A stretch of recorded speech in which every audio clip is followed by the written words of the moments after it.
This is something I want to talk briefly about, especially concerning the fact that it's been trending on social media as of late.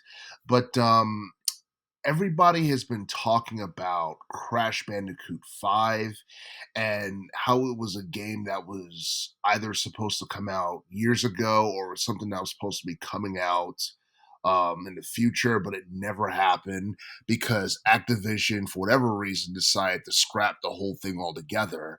And recently, concept art has been circulating around the web, specifically on Twitter/X.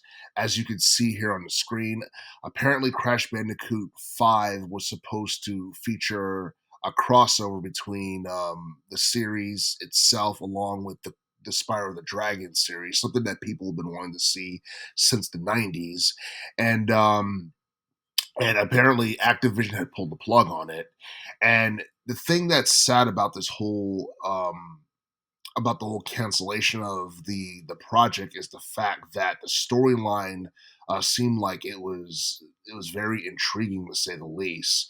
And pretty much the storyline went to the effect of Uka Uka, the main villain of Crash Bandicoot, was supposed to gain access to an interdimensional portal and travel to Spyro's universe and basically use magic on the Dragon Elders to threaten both Spyro and Crash's world.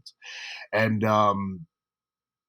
I guess like playable characters that are supposed to be considered for that title were Cortex, Coco, Nina.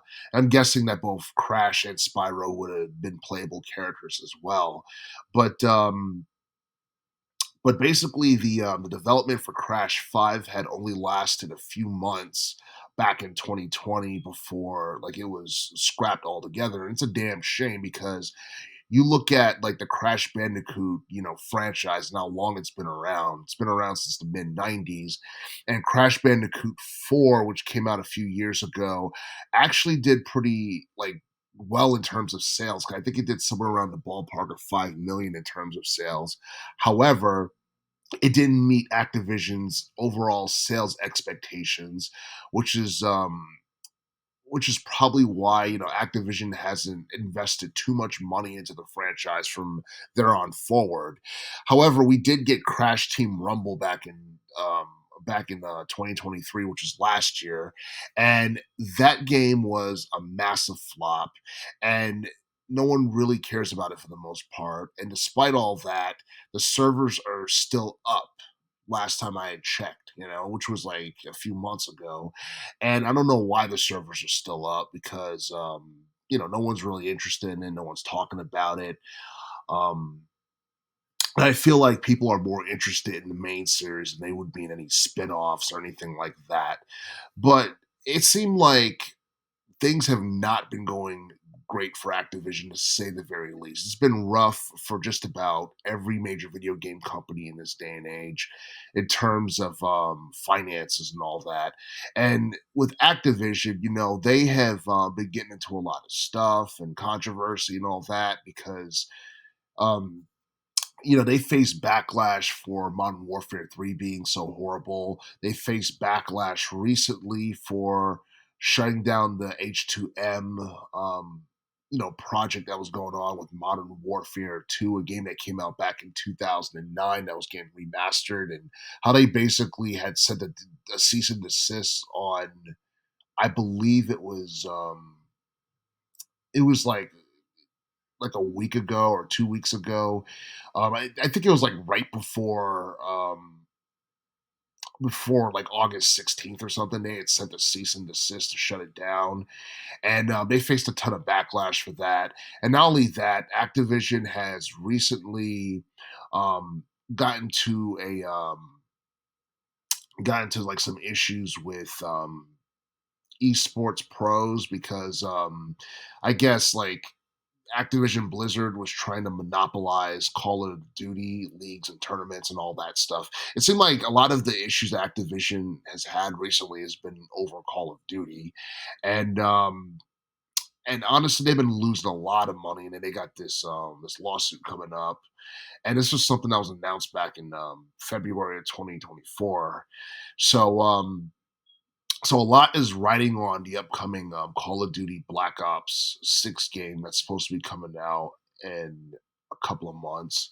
But but yeah, I mean, I don't know what this necessarily means for the Crash Bandicoot series overall. I'm hoping that it's not finished and that Activision's going to completely abandon it because there's still money to be made off the franchise. And I do feel like if Crash Bandicoot 5 did become a thing and it was released, I feel like the appeal of the crossover alone between Crash Bandicoot and Spyro would would pretty much hype the hell out of the game. It would make a lot of people want to buy it just to see what's going to happen and all that stuff. And obviously, like you look at like the gameplay for Crash Bandicoot 4 and the aesthetics, I honestly feel like the gameplay and the aesthetics for that particular game was probably the best I've seen in any Crash Bandicoot games, even though the original three Crash Bandicoot titles developed by Naughty Dog, where Sony was the publisher, even though those games are more iconic and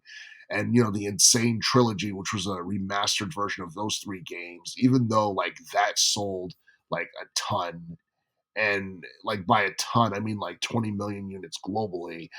Even though like that stuff was really popular, I still feel like there was still a lot of money that could have been made off of the Crash Bandicoot series if handled properly.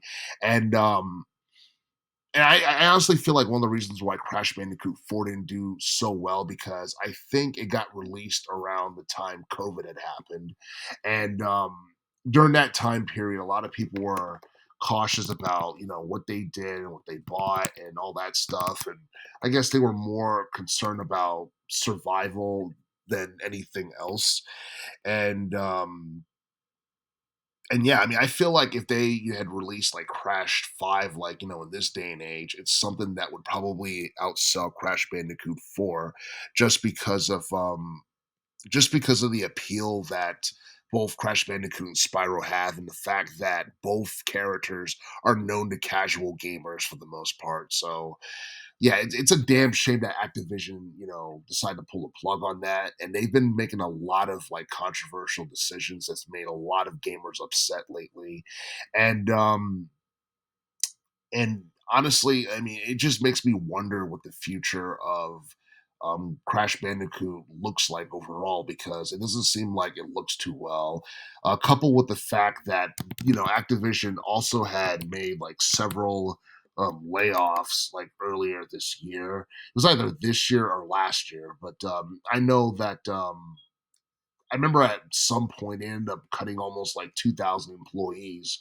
And I think it was due to the fact that, Call of Duty Modern Warfare 3 from late 2023 ended up being a massive flop. And yeah, I mean, it's just like every time something bad happens, whether it's a bad game or whether it's a suit or, something happens, it always has like a ripple effect on something else in the company, and it basically leads to unfortunate things happening. And I feel like this has been a trend for a variety of video game companies for the past couple of years. And hopefully, this is something that gets better before it gets worse. But I'm not necessarily crossing my fingers and expecting that to be the case because it seems like the economy is going to get worse. And it seems like, we're going to be making more um or we're going to be seeing more like video game cuts in terms of I guess in terms of just like employees and in terms of companies downsizing their staff and all that. I feel like that's a trend that's unfortunately going to continue. And I feel like video game companies are going to do everything they can to pretty much charge customers as much as they possibly can for, I guess, low quality video games or stuff that's rushed and that players have to pay more for in the future.